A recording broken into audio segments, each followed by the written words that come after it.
먼저 우리 하나님의 말씀 고린도후서 9장 6절로부터 10절까지 말씀을 다 함께 보시도록 하겠습니다. 이 화면 좀 넘겨주십시오.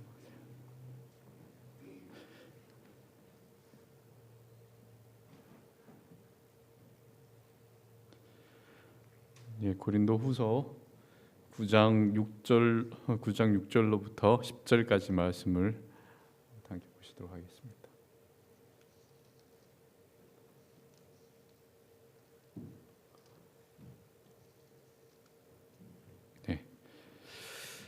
우리 하나님의 말씀 고린도후서 9장 6절로부터 10절까지 말씀을 제가 봉독하도록 하겠습니다. 이것이 곧 적게 심는 자는 적게 거두고 많이 심는 자는 많이 거둔다 하는 말이로다.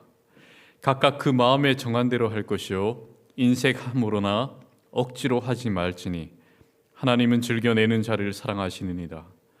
하나님이 능히 모든 은혜를 너희에게 넘치게 하시나니 이는 너희로 모든 일에 항상 모든 것이 넉넉하여 모든 착한 일을 넘치게 하게 하려 하심이라. 기록한 바 저가 흩어 가난한 자들에게 주었으니 그의 의가 영원토록 있느니라 함과 같으니라. 심는 자에게 씨와 먹을 양식을 주시는 이가 너희 심을 것을 주사 풍성하게 하시고 너희 의의 열매를 더하게 하시리니. 오늘 희생이 아닌 추수라는 제목으로 우리 하나님의 말씀을 전하도록 하겠습니다. 제가 미국에 와서 이렇게 최근에 또 느끼는 한 두 가지 사실이 있는데 그 두 가지 가운데 첫 번째가 뭐냐 하면은 공부하면서 또 일을 하기 때문에 성도님들이 한국에 있을 때는 제가 이제 목회만 했었기 때문에 성도님들이 삶의 현장 직장 생활을 하시고 일 터전에서 일을 하시는 그런 삶을 사시다가 이제 안식일에 금요일 날 이렇게 돌아오시지 않습니까? 그렇게 했을 때 뭐 시골 같은 경우는 농번기 때 접어들면은 엄청 바쁘시거든요. 근데 오시면은 저는 이제 목회자이기 때문에 말씀을 잘 준비를 해서 영적 양식의 꼴을 이제 드려야 되는데 너무 피곤하니까 조셔요. 이렇게 조시는데 머리로는 이 얘기를 하죠. 피곤하신 모양이다. 근데 제가 여기서 직접 그러한 고단한 삶을 살다 보니까 이제 성도님들 마음을 이해가 가는 겁니다. 정말 고단한 삶을 사시고 계시구나. 또 다른 하나는 이제 자녀들을 이렇게 키우다 보니까 자녀들을 위해서 전적인 헌신을 이제 부모들이 하게 되잖아요. 정말 본인도 피곤하고 힘든데 자식들에게 좋은 것들을 또 제공해주고 편의를 제공해주고 이런 모든 것들을 제공해주는 그런 삶을 살다 보니까 내가 어떠한 사랑을 받고 자라났는지를 이제 느끼게 되겠더라고요. 그래서 오늘 이제 그러니까 어머니 날인가요? 오늘이요? 어제였나요? 내일이에요. 미국 내일이구나. 그러니까 이 어머니 이런 날을 통해서 그 어머니가 우리를 어떠한 사랑과 정성으로 이렇게 기르셨는지 그런 걸 이렇게 느끼게 되면서 또 감사한 그런 생각이 들었습니다. 우리가 또한 지금 이 자리에 있다라는 그 사실은 하나님께서 우리의 영적인 삶을 위해서 우리를 지금까지 붙들고 인도하셨다는 그 사실로 인하여 감사를 드립니다. 오늘 희생이 아닌 추수라는 제목으로 이제 말씀을 드리는데 오늘 여기 본문에 이 본문 말씀에 대한 주석이 우리 본교회 재림교회 주석에 보면은 이 성령절에 대한 주석을 주고 있는데 훌륭한 농부는 파종과 추수의 관계를 알기 때문에 인색하거나 아끼는 마음으로 뿌리지 않고 즐거운 마음으로 풍성하게 뿌린다. 그리스도인의 베품은 희생이 아니라 추수를 위한 준비이다. 사람은 하나님이 그를 위해 지정해 두신 축복을 거둘지의 여부를 선택해야만 한다. 하나님은 땅을 경작하는 자들에게 그들이 뿌린 것에 따라 풍성한 결실로 보답하시듯이 자애와 자선의 씨를 뿌리는 자들에게도 보답하실 것이다. 천년계의 파종과 추수의 법칙은 사람이 지상 재물에 사용하는 데도 적용된다. 간대한 자들은 반드시 같은 것으로는 아닐지라도 하나님의 보상을 더욱 풍성하게 거둘 것이다. 하나님은 씨앗을 주고 사계절을 정하며 해와 비를 보내주시는데 사람의 마음속에 뿌려진 이 간대함의 씨앗을 위해서도 같은 일을 하신다라고 그렇게 주석을 하고 있습니다. 하나님께서 그분의 그 사업을 위해 우리에게 요구하시는 그러한 수고와 헌신과 그런 노력들이 있습니다. 하나님께서 하나님의 몸된 교회로 우리를 부르시고 우리에게 어떠한 수고와 헌신과 노력들을 요구를 하셔요. 그리고 이 타인과의 이 관계에서도 하나님께서 우리에게 요구하시는 모습들이 있습니다. 그러한 수고와 헌신과 그리고 노력과 그리고 베품들은 그냥 이렇게 사라져 버리는 것이 아니라 이 파종과 이 추수의 법칙처럼 그 일에 수고하고 헌신하고 그리고 노력하는 사람들에게 반드시 같은 것으로는 아닐지라도 하나님께서 섭리를 하셔서 무형의 형태로 우리에게 보답해 주실 것이라는 이 말씀입니다. 그래서 그리스도인의 수고와 헌신은 어찌 보면은 희생이 아니라 추수를 위한 준비라고 이렇게 말할 수 있는 것입니다. 하나님께서 그러한 사람들을 위해서 저장해 두신 축복을 거둘 수 있는 이런 기회가 된다라고 그렇게 주석을 하고 있어요. 우리가 잘 알고 있는 슈바이처 박사, 노벨 평화상을 수상하신 분이죠. 그의 자서전이 나의 생애와 사상이라는 책에 보면은 슈바이처 박사는 이 아프리카 밀림으로 가려고 할 때 하나님을 위하여 세 가지를 포기했다라고 이야기를 하고 있습니다. 그 첫 번째가 이 바하의 음악 연주하는 것을 포기했다. 이 음악을 엄청 이렇게 좋아했었죠. 그리고 대학 교수 자리를 포기를 하고 아프리카 밀림으로 이제 갔습니다. 그리고 세 번째는 음악 연주와 조술에서 얻어지는 안락하고 보장된 생활을 가감히 내려놓고 아프리카 밀림으로 선교를 위해서 떠났습니다.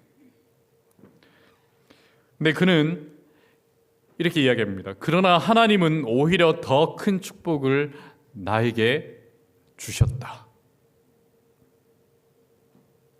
또 이어지는 말씀에 첫째, 하나님께서 더 큰 것을 주셨는데, 더 많은 것을 주셨는데, 첫째, 포기한 이 바하의 음악을 계속 연주하도록 열대 지방에서도 연주할 수 있도록 대형 페달 오르간이 바하 협회에서 기증하여 우송되었다라고 이야기하고 있습니다.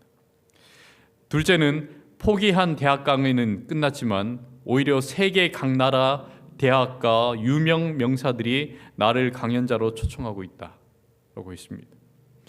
셋째는 고국에서만 팔렸던 나의 책이 이제는 이 전 세계의 베스트셀러가 되어 나의 연주와 저서의 수입은 더욱 많아지게 되어 아프리카에서 람반의 선교 사업을 성공적으로 이끌게 되었다. 이렇게 이야기합니다.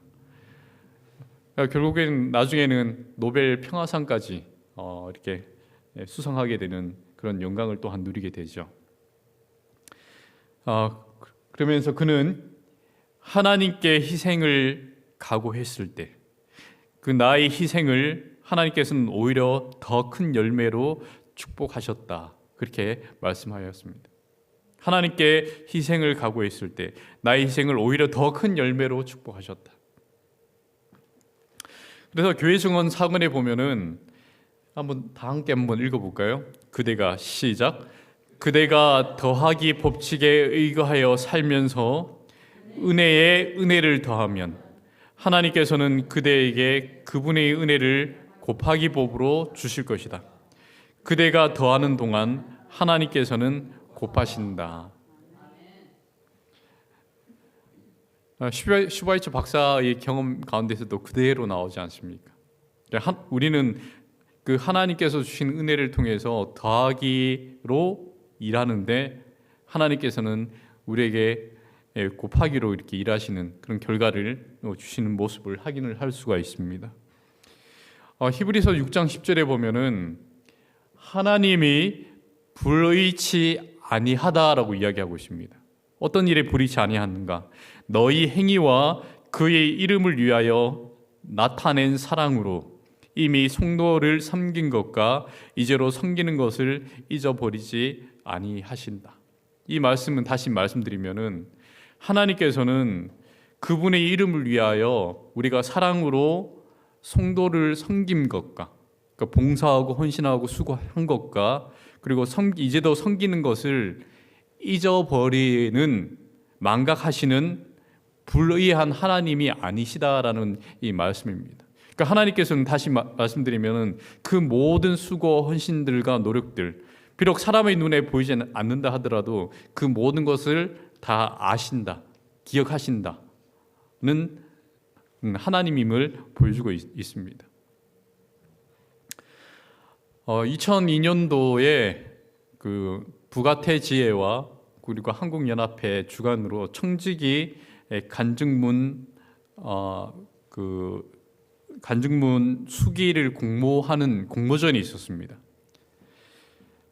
제1회로 해서 이렇게 간증문을 수기를 공모를 했었는데 그때 최우수 작품을 차지한 작품이 우리 영남합회의 경북 예천의 조호영 장로님, 거의 80이 이렇게 지금 넘으셨을 건데 조호영 장로님이 쓰신 더 큰 헌신은 더 큰 축복이 되어라는 이 글이 대상을 받았습니다. 최우수상을 받았습니다. 그 작품을 잠시 좀 소개를 해드리겠습니다. 1970년 부산 동래 교회를 처음 출석하기 시작해 하나님의 은혜 가운데 큰 소망을 품고 재림신앙에 발을 디뎠다. 이 장로님 작품을 그대로 읽어드립니다. 그렇게 10여 년의 세월을 보내던 어느 날 교회의 볼품없는 모습이 눈에 들어왔다. 벽에는 빗물이 흘러 지워지지 않는 자국이 선명했고 이로 인해 천장의 여기저기에 얼룩이 졌다. 비가 오면 빗물이 새고 콘크리트 바닥에는 먼지가 풀풀 일어나 마치 창고 같은 열악한 환경이었다. 게다가 교회로 올라서는 가파른 길은 어르신들을 더욱 힘겹게 했다. 이런 모습을 볼 때마다 가슴이 아팠다. 그래서 1987년 교회를 새로 짓기로 하고 건축위원장을 맡아 이를 추진하게 되었다. 당시 나의 경제적 형편이 넉넉해 건축을 시작하기로 결심한 것은 아니다. 오히려 이루 말할 수 없는 가난한 삶을 살고 있었던 때였다. 월세 단칸방에 하루하루 근근히 살던 시절이었다. 그런데 하나님께서는 왜 하필 내게 교회의 그런 누추한 모습을 보게 하셨을까? 더 잘 살고 넉넉한 성도들도 있었는데 말이다. 가난에서 벗어나기 위해 힘겹게 적금을 넣던 중이었다. 곧 만기가 되어 찾게 될 현금 2,500만 원이 있었다. 우리는 그 돈 전부를 교회 건축 헌금으로 드리기로 했다. 꿈처럼 그리던 내 집 마련이 현실에서 멀어지는 듯 보이자 아내는 말없이 눈물만 흘렸다. 그런 아내를 생각하면 지금도 마음이 저리다. 성도들의 헌신과 희생으로 교회 건축은 잘 마무리되어 가는 듯 했다. 하지만 여러 사정이 겹치며 재정이 부족하게 됐다. 2차 헌금을 할 수밖에 없는 상황이었다. 건축위원장이었던 나는 믿음으로 500만 원을 추가 작정했다. 헌금 액수를 적기는 쉬웠으나 그 돈을 마련할 생각을 하니 앞이 캄캄했다. 저 큰 돈을 어떻게 마련하나? 인간적 걱정이 앞섰다. 하지만 오히려 이런 염려가 나를 하나님께 의지하도록 했다. 고요한 밤중 아무도 없는 곳에서 하나님께 간절하게 기도했다. 하나님 아버지, 이 돈을 준비하지 못하면 저는 부도 장로가 되고 건축위원장에서도 물러나야 합니다. 속히 이 일이 이루어지도록 길을 열어 주옵소서 하고 매일 새벽마다 무릎을 꿇었다. 그러던 중 하루는 조직 폭력배에 몸담고 있던 한 사람이 나를 찾아왔다. 부산의 한 대형 유락시설의 조경 공사를 같이 하자는 제안이었다. 관할구청을 통해 사업을 맡게 된 것이었다. 그의 생각은 부산의 조경 공사업자 50여 명 가운데 제일 순하게 보이는 나를 자신의 이익을 챙기기 위한 수단으로 이용하려 했던 것이다. 아니나 다를까 공사 성금이나 중도금 모두를 빼돌리며 장난을 하는 사실이 알려지게 됐다. 나는 조용히 그를 찾아가 이야기했다. 이 공사로 얻게 될 수익금은 전부 우리 교회 건축 헌금을 위해 드릴 것입니다. 그러니 절대 다른 생각을 하지 마십시오. 엄중한 경고와 함께 간절히 부탁했다. 하나님께서 응답하셔서 공사를 무사히 마무리 짓고 남은 이익금 500만 원이 나의 수중에 딱 들어왔다. 기적 중의 기적이었다. 하나님께 영광과 찬양을 돌리지 않을 수 없었다. 하나님 감사합니다. 하나님 감사합니다 라는 말을 수없이 외치며 남은 교회 건축을 마무리했다. 아름답고 깨끗한 새 성전을 헌당하던 나의 감격은 이루 말할 수 없었다. 사실 당시 우리 가정은 전셋집을 얻을 돈이 없어 초등학교 교장으로 은퇴하신 분께 사정을 이야기하고 그의 농장에 있는 작은 농막에서 살아야 했던 때였다. 제일 큰 문제는 두 딸이 화장실 가는 것과 수업을 마치고 집에 오는 일이었다. 고3 수험생이었던 큰딸과 중3인 작은딸은 재래식 화장실이라 용변을 보면 똥물이 튀어오르고 구더기가 바글거리는 곳에서의 생활이 참으로 힘겨웠을 것이다. 게다가 집이 산밑이라 밤에 귀가할 때면 늘 불안했다. 인신매매가 기승을 부리던 시절이라 두려운 마음을 졸이던 날이 참 많았다. 그런 와중에도 교회 건축을 위해 헌금한 아버지와 남편에게 불평 한마디 하지 않고 교회에 가는 것을 기뻐했던 자녀와 아내에게 너무나 고마웠다. 하나님은 그곳에서의 1년 생활을 지켜보시고 귀한 응답을 주셨다. 우연히 부산 괴정에 있는 한 공사 현장을 둘러보던 중 웬 낯선 사람이 내게 다가와 여기에는 왜 왔느냐라고 말을 걸어왔다. 그래서 나는 조경 공사를 하는 사람인데 혹시 일거리가 없나 하고 살피러 왔다고 답했다. 그는 다름 아닌 공사 현장의 소장이었다. 그는 그래요? 그러면 사무실로 가서 이야기합시다 라며 안내했다. 사무실에서 그는 내게 설계도면을 내밀며 대뜸 공사를 맡아달라고 요청했다. 당시 아파트 조경은 공사 실적이 없으면 엄두도 내지 못할 일이었다. 생면부지의 사람에게 그것도 초면에 실력도 알지 못하면서 덜컥 공사를 맡긴다는 것은 상상할 수 없었다. 하나님의 도우심이 분명했다. 나는 최선을 다해 성실히 일했다. 그 일로 1,000만 원의 수익을 얻게 됐다. 쌀 200가마니를 살 수 있는 큰 돈이었다. 이 일이 계기가 되어 계속 아파트 공사를 수주했다. 우리 가족은 하나님을 향한 헌신은 재물을 없애버리는 것이 아니라 투자라는 사실을 깨달았다. 곱하기 법으로 되돌려주시는 하나님의 은혜는 이후로 신앙의 밑거름이 됐고 현재의 동네 교회를 짓는 큰 원동력으로 작용했다. 하나님의 축복으로 아파트도 마련했고 사업용 자동차도 구입했다. 교회 봉사를 위해 승합차를 헌신할 수 있을 만큼 넉넉한 삶을 살게 됐다. 하나님의 축복을 이웃과 더 많이 나누기 위해 가난하고 외로운 어르신들을 돕기 시작했다. 승합차에 매 안식일마다 생활 필수품, 과자, 빵, 과일, 내의 등을 가득 싣고 어려운 형편에 놓인 주민들의 필요를 따라 나눴다. 돌이켜보면 내 인생에 그처럼 보람되고 즐거운 시절은 없었다. 철이 바뀔 때마다 관광을 다니고 목욕 봉사를 하며 많은 영혼을 알게 되고 교회로 인도했다. 입소문이 나며 전국에서 우리 교회를 탐방하기도 했다. 외롭고 힘든 나날을 살던 이들에게 나눈 작은 사랑은 열매를 맺었다. 많은 어르신들이 신이 교회의 문턱을 넘었고 교회의 사랑을 알게 된 사람들이 그리스도를 개인의 구주로 영접하며 침례를 받는 역사가 일어났다. 이렇게 신앙의 참 즐거움과 보람을 맛보고 있을 때 하나님께서는 더 놀라운 일을 일으키셨다. 이름만 들어도 알만한 중견기업의 공장 조경을 맡게 된 것이다. 그 행사는 당시 우리나라에는 하나밖에 없는 직물 원료 공장이었다. 독일 기술자를 초빙해 건물을 지을 만큼 내실 있었다.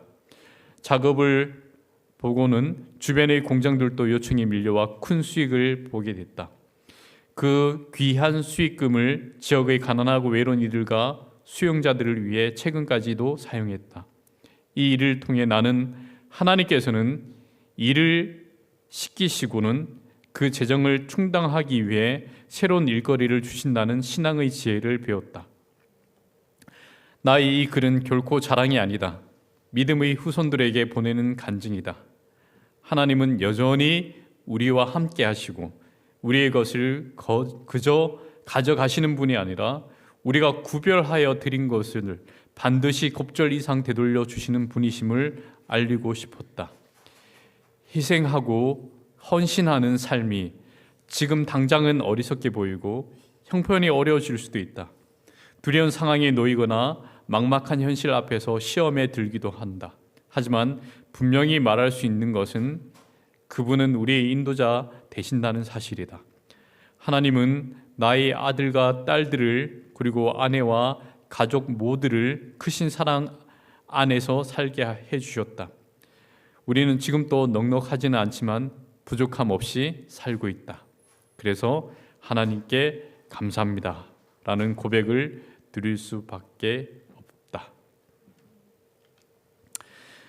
우리가 진심으로 하나님을 위해서 그 하나님의 뜻을 쫓아 헌신하고 그리고 봉사하고 이런 베푸는 그런 삶을 살아갈 때 하나님께서는 우리에게 해주셨던 많은 언약을 몸소 이렇게 지키신다는 그 사실을 장로님은 그의 삶을 경험을 통해서 말씀해 주셨습니다. 가끔씩 우리가 삶을 살 때 상당히 어려운 경험을 할 때가 있어요. 제가 어떤 생각을 또 했냐면은 별똥별, 그러니까 운석이 이렇게 떨어지잖아요. 운석이 떨어지면은 그 운석이 하나에 한 얼마 정도 하는지 아십니까? 한 번은 경남 진주에 그 비닐하우스에 운석이 하나 떨어졌습니다. 그 운석을 떨어졌었는데 이 진주에 그 운석을 준 사람이 이게 지구에는 존재하지 않는 물질이 있기 때문에 이 운석 자체가 상당히 고가로 거래가 됩니다. 그래서 정부에서 연구용으로 이제 구입을 하려고 하는데 그 비닐하우스의 주인이 이 운석을 270억을 달라라는 이야기를 했어요. 이제 정부 협상팀은 이 돌 하나를 3억 5천만 원 주고 사겠다. 그런 제안을 했습니다. 그러니까 그런 별똥별을 하나님께서 우리 이렇게 시카고 찬양교회에 이렇게 하나 딱 보내시면은 얼마나 좋을까. 그러면은 교회도 또 새로운 곳에 새로 짓고 그런 생각을 이제 할 때가 이제 많죠. 저희들이 어려운 상황 가운데 있고 돈이 아쉬울 때. 근데 실제로 잠자던 캐나다 여성 베개 옆에 운석이 지붕을 뚫고 이렇게 쿵 이렇게 내려온 적이 있어요. 이걸 맞았으면 죽었을 텐데 자고 있는데 옆에 있는 베개에 운석이 하나 탁 떨어진 거예요. 지붕을 뚫고 자고 있는 침실에 이렇게 떨어진 것입니다. 이게 이제 하나의 어떤 로또와 같은 그런 것인데, 그러니까 하나님께서는 마음만 먹으면은 하나님께서는 얼마든지 하나님의 섭리를 통해서 우리에게 큰 것들을 주실 수 있으십니다. 우리가 잘 알고 있는 마더 테레사는 인도에서 활동한 그 로마 카톨릭 교회의 수녀입니다. 1950년도에 그 인도의 캘커타라는 빈민가에서 이 사랑의 선교회라는 수녀회를 설립을 한 다음에 45년 동안 이 사랑의 선교회를 통해서 빈민가 그리고 병자 그리고 고아 심지어는 죽어가는 사람들을 위해서 헌신했던 분이십니다. 근데 이 빈민가에서 아무것도 없는 이 수녀가 할 수 있는 것은 없었어요. 근데 뭔가를 자기가 가지고 있는 것들을 이렇게 나누고 헌신했을 때 하나님께서 이렇게 채워주는 경험을 하면서 45년간 그녀가 죽을 때까지 45년간 이 캘커타에 있는 고아와 빈민들 그리고 죽어가는 사람들을 위해서 그렇게 수고하고 헌신을 하는 그런 삶을 살 수가 있었습니다. 근데 한 번은 먹을 식재료들이 다 떨어지게 되었습니다. 먼저 먹이라라는 이 책에 보면은 그녀의 오록에 대해서 이렇게 묘사하고 있는데, 아시다시피 우리는 캘커타에서 수천 명이 먹을 음식을 만듭니다. 하루는 한 수녀님이 저에게 말하더군요. 테레사 수녀님, 음식을 만들 재료가 다 떨어졌습니다. 전에는 한 번도 없었던 일이었습니다. 그런데 아침 9시가 되자 빵을 가득 실은 트럭 한 대가 도착했습니다. 정부가 그날 하루 학교들 문을 닫으면서 급식으로 나가지 못한 빵을 우리에게 보내준 것입니다. 그러니 보세요. 역시 하나님께서는 관여하고 계시는 것입니다. 하나님께서는 학교 문까지 닫으시면서 굶주린 이들이 죽도록 내버려 두지 않으신 것입니다. 하나님은 온유하고 사려 깊은 분이십니다. 라고 그렇게 말씀을 하셨습니다. 우리가 잘 알고 있는 이 조지 밀러, 고아의 아버지라고 하는 조지 밀러는 그 5만 번 그의 기도가 응답받은 분으로 이렇게 유명한 분이시죠. 그가 영국 브리스톨에 있는 애슐리에서 고아원을 통해서 세워서 약 2,000명이 넘는 고아들을 기도로 양육을 했었습니다.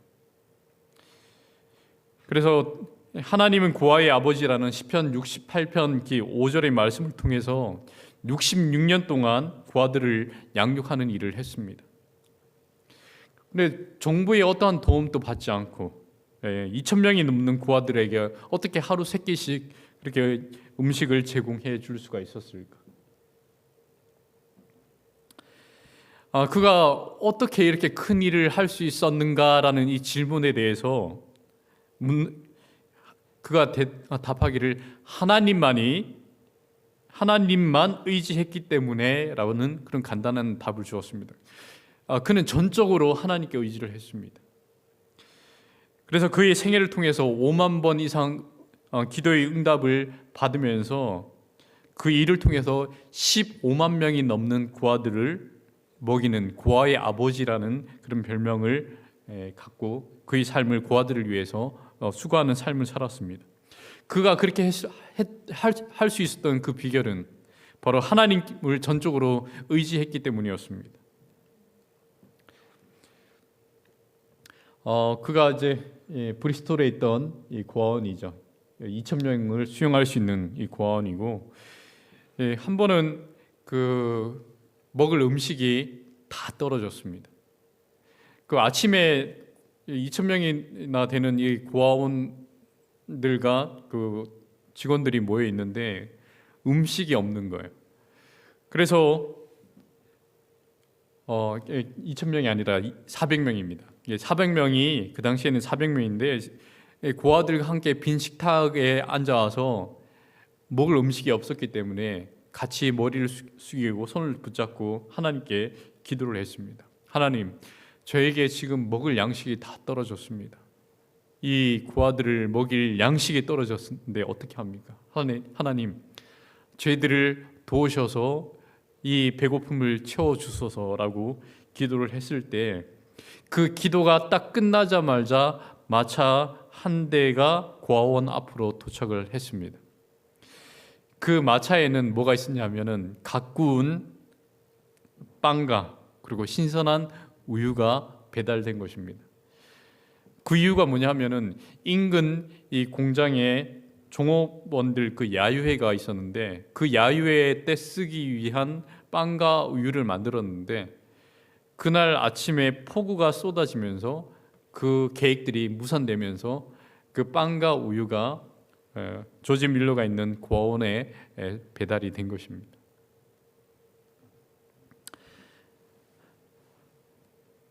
우리가 가진 재정이 사업을 하기에 충분하지 않은 것처럼 생각될지라도 전능하신 하나님의 능력을 믿고 믿음으로 전진하면 풍성한 원천이 우리 앞에 공개될 것이다.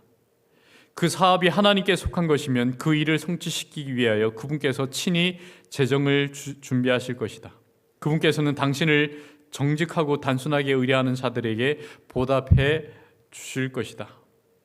제가 이 말씀을 정말 간절하게 의지했었던 적이 있었는데 그때가 언제냐면은 제가 천명 선교사로 갔을 때 일입니다. 천명 선교사로 그 필리핀에 갔을 때 제가 갔던 선교지는 작은 섬이었어요. 전에 있던 선교사가 그 두 분의 선교사가 계셨는데 저한테 한국 분이셨습니다. 200만 원을 주고 교회를 건축해야 된다는 것입니다. 근데 200만 원으로 아무리 필리핀이지만은 교회를 건축을 하기가 힘든 돈입니다. 그래서 그 200만 원으로는 조그만 가정집만한 대나무로 된 그런 집들처럼 그런 건물을 지을 수 있는 돈밖에 되지 않는 거예요. 그래서 그때 어떤 꿈을 꿨냐 하면은 그러면 콘크리트로 된, 왜냐하면 천주교회가 크게 콘크리트 건물로 가지고 있었거든요.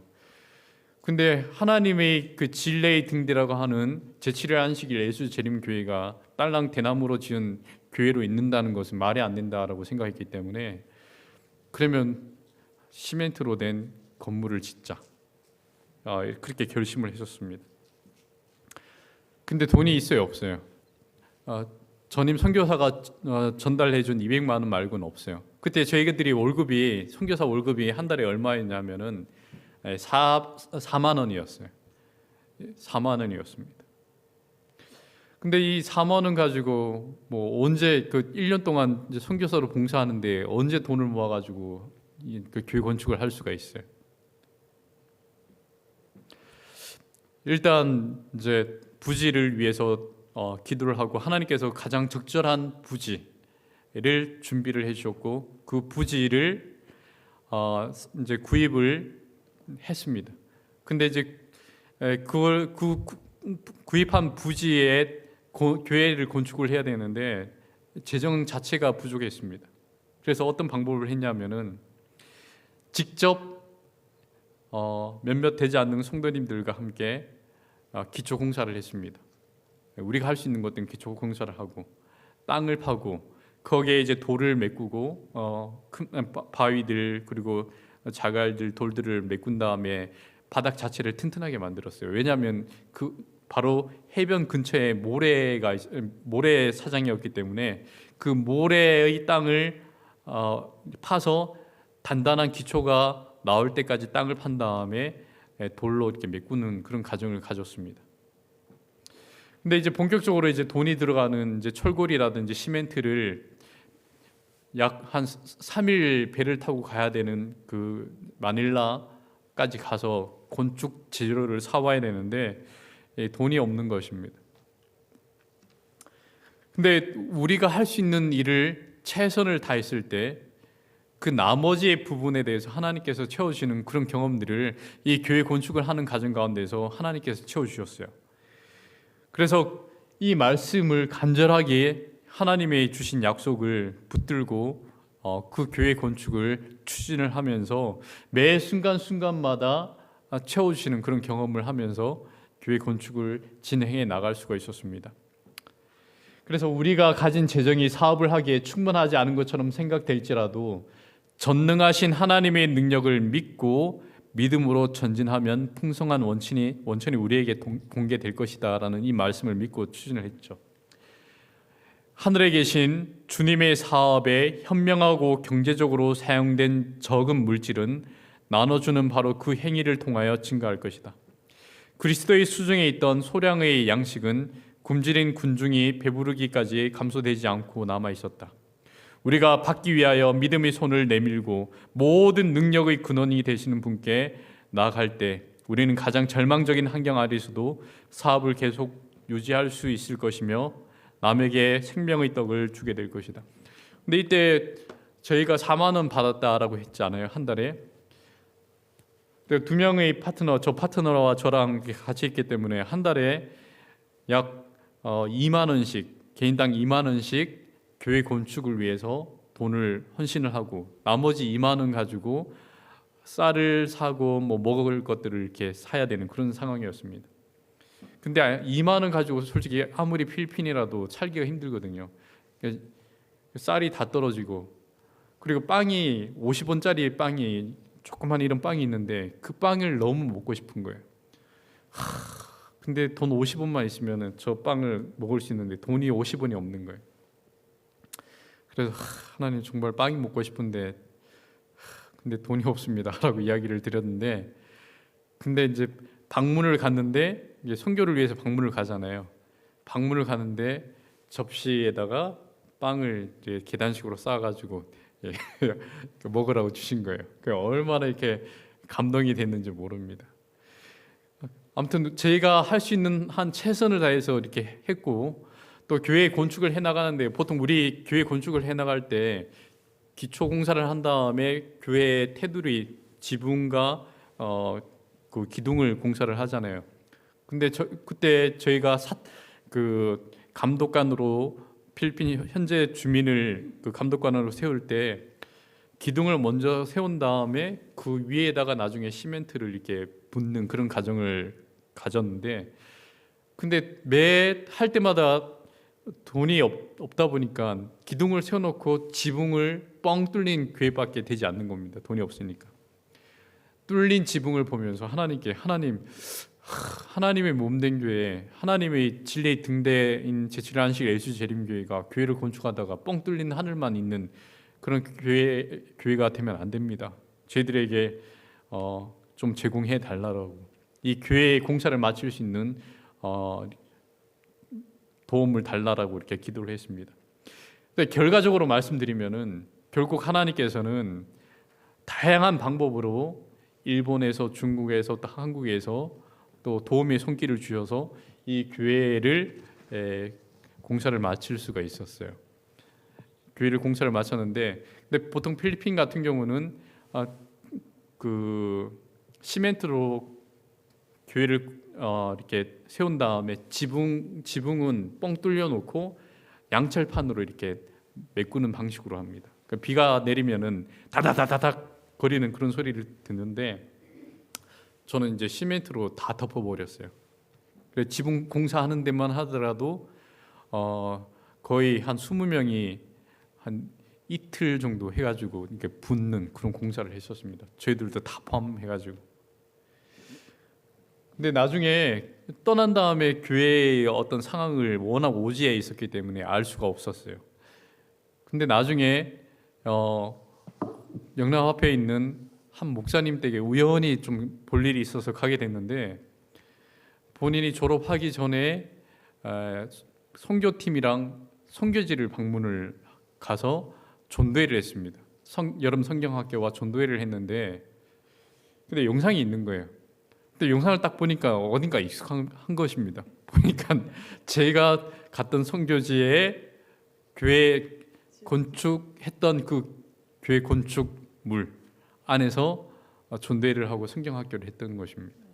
그래서 그걸 보고 되게 감동이 있었어요.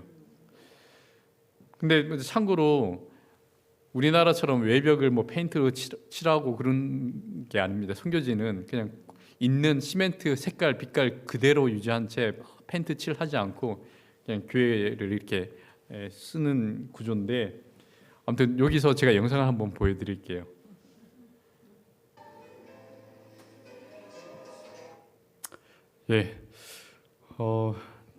저 건물을 그 오지에서 지었기 때문에 필리핀 마닐라까지 한 30시간 배를 타고 그 빈대가 우글우글거리는 화물선을 타고 직접 가서 사가지고 오고 교회 건축하는 일은 정말 힘든 일이었습니다.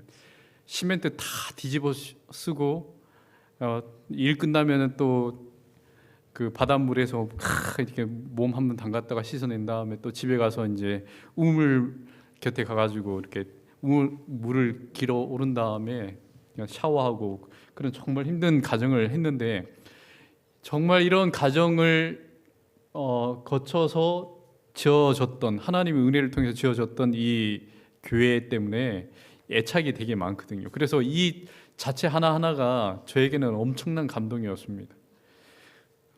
그렇게 땀 흘려서 또 하나님께서 제공해 주셨던 그 역사를 통해서 하나님께서 이러한 공간으로 지금 또 쓰고 계신다는 그 사실을 인해서 정말 너무나 마음이 기뻤습니다. 하나님께서는 우리가 이렇게 드린 것에서 항상 곱하기로 역사하신다는 그런 사실을 저희들이 여러 삶의 경험을 통해서 이렇게 보고 느끼고 경험하셨을 것입니다. 여기가 어디냐면 경북 봉화에 있는 둠교회입니다. 이 둠교회는 정말 신앙적으로 이렇게 살아가는 분들이 살고 있는 어떤 골짜기거든요. 봉화에 있는 그 골짜기인데 여기에 교회를 건축을 하게 됩니다. 제가 이렇게 춘향교회와 함께 둠교도 겸임을 한 적이 있는데 여기에 이제 성도님들이 이제 한 100여 명 이상 이렇게 되시는 교회거든요. 근데 여기에 있는 이 건물이 정말 시골 그 꼴짝에 있는 그런 교회거든요. 꼭 왈덴스인들처럼 하는 그런 곳입니다. 근데 이 교회 예전에 이건 새 건물인데 예전 건물은 아주 낡았어요. 낡아서 이렇게 이제 교회를 건축해야 되겠다 생각해서 교회를 건축을 하는데 그 주도권을 대부분 이제 교회 장로님들이 이렇게 쥐고 계시다가 이제 연로이시다 보니까 그러면 주도권을 이제 젊은 집사들한테 넘기자 해가지고 집사들한테 이렇게 넘겼습니다. 근데 교회 건축하는데 견적이 한 4억 정도 이렇게 예상을 했었어요. 4억 정도. 그러니까 아무리 한 이 정도 숫자라 하더라도 다 농사 짓는 분이시기 때문에 4억이라는 돈을 마련하는 것이 만만치가 않았습니다.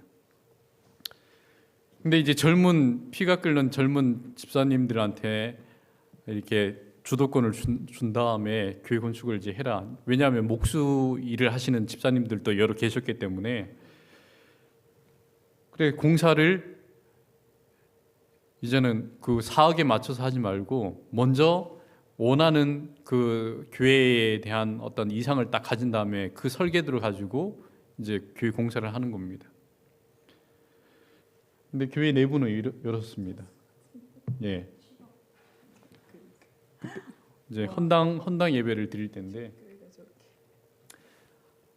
여기 다 최첨단이에요. 여기 방송 장비가 1억이에요. 1억. 예. 이거는 LED 그 스크린 있잖아요. 이거는 LED 2천만 원이 넘는 그 150인치 되는 LED 그 스크린입니다. 그리고 여기 보면 이게 앞에 있는 게 본당이고 뒤에 있는 건물이 부속 건물이에요. 예, 부속 건물. 근데 장로님들은 꿈에도 생각을 못했어요. 이 두 건물 합쳐서 얼마냐 하면은 약 13억 정도 됩니다. 근데 이제 집사님들이 꿈을 갖고 정말 큰 역사를 이제 하나님께서 주신 기회인데 이 교회를 한번 제대로 짓자라는 결심을 하고 돈에 맞추지 않고 제대로 된 교회를 만들어야 되겠다는 생각을 가지고 집사님 한 10분이 넘는 집사님들이 남집사님들이 모여서 논의한 다음에 원래는 앞에 있는 본 건물만 짓기로 했는데 뒤에 있는 부속 건물까지 이렇게 진 겁니다. 그러니까 본 건물은 금액이 얼마 정도냐 하면은 약 6억 8천만 원이 들어갔고 근데 이거는 다 집사님들이 기술을 가지고 있었기 때문에 또 건축 자격이 있었기 때문에 인건비를 많이 세이브해서 이렇게 6억 9천만 원 주고 했던 겁니다. 뒤에 있는 부속 건물은 약 6억 원 정도 이렇게 들었는데 원래는 4억 정도 예산을 하고 교회가 모금한 금액이 3억 9천만 원 정도가 이렇게 모금이 됐어요. 근데 거의 13억 정도 들었으니까 거의 한 9억 정도가 이렇게 10억 가까이 돈이 아예 생각지도 못했는데 그 믿음을 가지고 정말 본인들이 할 수 있는 한에서 최선을 다했을 때 이 나머지 것들을 하나님께서 다양한 방법을 통해서 채워주시는 역사를 경험을 한 거예요. 그래서 그 대략 내용이 어땠냐면은 타일 가게를 여기 등교회 출신의 타일 가게를 운영하시는 분이 계셨는데 그 타일을 전부 여기에 들어가는 타일을 전부 제공을 해주셨어요. 타일 전부를 무료로 제공해 주셨고 그리고 또 중장비 하시는 여기 출신이 있어서 중장비 하시는 분이 보광토와 옹벽 공사를 하는데 중장비 그런 것들을 돈 들이지 않고 본인 중장비를 가져와서 다 기초 공사를 해주신 겁니다. 그리고 또 여기 둔계 출신인 그 금계 사업을 하시는 분이 계셨는데 금계 사업을 하시는 교인이 계셨는데 마포교회를 다니시는 모양이에요. 근데 이분이 1억을 내시고 그리고 아까 보여드렸던 LED 스크린 2천만 원이 넘는 거를 기증을 하신 거예요. 네, 그리고 1억 장비 그 방송 장비를 그렇게 기증을 해주셨어요. 1억 되는 장비를 해주셨고 또 건축 헌금을 또 따로 내시고 그리고 여기 건축 사무소를 운영하시는 집사님 한 분이 계시는데 이분이 한 달간 인건비를 본인이 대납을 하시고 그 농사 짓는 분들은 또 이제 그 목수 기술을 가지고 계신 분들은 본인들이 무급으로 다 헌신을 하셔서 이런 역사를 이룬 것입니다. 근데 이렇게 일을 한 다음에 요 앞에 보이는 요 앞에 있는 거랑 뒤편에 교회 뒤편에 산 밑이기 때문에 옹벽을 세워놨는데 그 옹벽 이런 공사를 하는데 얼마가 들어갔냐면은 약 2억 원이 들어가는데 이거는 전적으로 군에서 이제 그 기초 공사를 해준 겁니다. 그 2억 원을 아낄 수가 있었던 거죠. 그리고 여기 앞에 지금은 잔디 구장이 세워졌는지 모르겠는데 봉화군에서 저 잔디 구장을 하나를 이렇게 지역민이 다 쓸 수 있도록 땅은 둔계에서 제공하고 대신 공사는 군에서 지원하는 방식으로 해서 잔디 구장까지 해서 저기 청소년들이 꽤 많거든요. 자녀들이 많기 때문에 거기서 청년들이랑 잔디 구장에서 이렇게 운동도 할 수 있는 그런 구조로 이렇게 그런 계획을 가지고 있었습니다. 지금은 세워졌는지는 잘 모르겠는데 아무튼 하나님께서 우리가 할 수 있는 것을 했을 때 희한한 방법으로 전혀 생각지 못한 방법으로 역사하셔서 놀라운 기적들을 이루신다는 그런 사실들을 볼 수가 있었습니다. 시대의 소망에 보면은 필요는 지대한데 우리 수중에는 너무나 적은 재정밖에 없는 것을 볼 때 얼마나 자주 우리 마음은 무거워지고 믿음은 약해지는가. 이게 보통 교회 건축에 들어가면 모든 분들이 갖는 경험입니다. 5개의 보리떡과 2마리의 작은 물고기를 쳐다보던 안드레처럼 우리는 그것이 이 많은 사람에게 얼마나 되겠삼나이까라고 부르짖는다. 우리는 종종 우리가 가진 모든 것을 주기 싫어하고 남을 위하여 쓰이기를 꺼리고 망설이는 때가 있다. 그러나 예수께서는 너희가 먹을 것을 주라고 우리에게 명령하셨다. 그분의 명령은 일종의 약속이다. 그리고 그 배후에는 해변에서 무리를 먹이신 것과 똑같은 능력이 있다. 양식은 그분의 손에서 증거하였고 생명의 떡이신 그리스도께 내민 제자들의 손들은 결코 비지 않았다. 이 작은 상점은 모든 사람을 먹이기에 충분하였다. 그대의 보리떡을 예수께 가져가라. 그래서 우리가 하나님께서 우리를 하나님의 몸된 교회의 인원으로 부르실 때는 우리에게 일거리를 주십니다. 그 일거리는 우리의 수고와 헌신과 시간을 필요로 하는 일들이에요. 그러나 우리가 그것을 하나님께 하듯 최선을 다하고 했을 때 하나님께서는 그 모든 수고와 헌신들을 외면하지 않으신다는 것입니다. 우리가 하나님께서 상 주실 것을 기대하면서 어떤 것을 일을 하라는 것이 아니라 우리가 하나님께 그저 사랑하는 마음으로 드리게 될 때 하나님께서는 그러한 마음을 보시고 우리에게 더 많은 것들로 채워주신다는 사실입니다. 네, 내용은 더 있지만은 하나 더 말씀드리고 싶은 것은 있지만은 시간이 다 됐기 때문에 말씀을 이제 줄이도록 하겠습니다. 마지막 이 말씀을 다 함께 읽고 좀 마치도록 하겠습니다. 그리스도인은 시작. 그리스도인은 다른 사람에게 유익이 되어야 한다. 그리하면 그 자신도 유익해진다. 남을 윤택하게 하는 자는 윤택하여 지리라.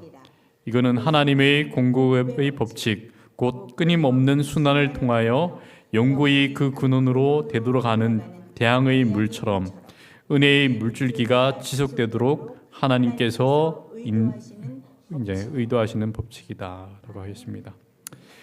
하나님께서 우리를 부르실 때 우리가 하나님의 몸된 교회를 윤택하게 하고 그리고 주변에 있는 사람들을 윤택하게 할 때 우리가 윤택해지는 경험들을 한다는 사실을 오늘 말씀을 통해서 다시금 이제 확인하게 되었습니다. 우리가 이제 시카고 찬양교회를 위해서 이제 해야 할 일들이 많이 있죠. 왜냐하면 1인 다역을 해야 되기 때문에 한 100명이면은 그 일이 있다 하더라도 분산해 버리면 적게 되는데 100명이 해야 될 일인데 숫자가 이제 10명밖에 되지 않는다 한다면은 우리가 해야 될 일들이 그만큼 많아진다는 이야기겠죠. 그래서 하나님께서 하나님의 섭리로 이곳에 교회를 세우시고 또 하나님 뜻을 전하는 데 있어서 우리의 수고와 헌신과 시간과 노력이 필요합니다. 그래서 우리를 필요로 하시고 우리에게 헌신을 요구하실 때 기꺼이 자기 자신을 드리게 되면은 하나님께서는 곱하기로 역사하셔서 우리에게 유용의 또는 때로는 무용의 것으로 우리에게 더 복을 주시고 또 하나님께 영광을 돌리는 삶을 그런 살아갈 수 있는 기회를 우리에게 제공해 주실 거라는 그런 믿음을 가지시고 우리 하나님을 위하여 수고하고 헌신하는 일에 기쁨을 갖게 되시는 우리의 시카고 찬양교회 성도님들 되시길 바라면서 오늘 말씀 마치도록 하겠습니다. 네, 감사합니다.